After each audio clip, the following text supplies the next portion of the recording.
Friend, हे बघा मी आज झाले मला 2 दिवस येऊन.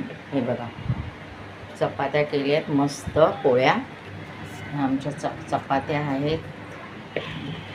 हां, त्याच्यानंतर मी भेंडीची भाजी केली आज मस्तपैकी, जशी आमची पद्धत आहे तशी कोकम वगैरे टाकून मस्त. हे बघा छान केलेली आहे आणि पोळ्या केलेल्या आहेत.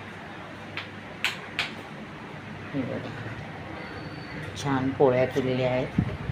आता मुलगी येईल ऑफिसवरून, त्याच्यानंतर आम्ही जेवू. इथे ना जेवायला.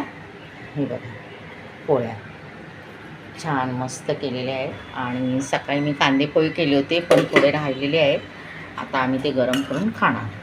आणि चपाती भाजी. बघा संध्याकाळी मी टॅमॅटोचा रस्सा करणार आहे. हे बघा टॅमॅटोचा रस्सा आणि भात हे संध्याकाळी आहे. आणि आता आम्ही दुपारी येणार, मुलगी आता ऑफिसवरून, आम्ही आता जेवणार. चला बाय. येत आहे ना जेवायला.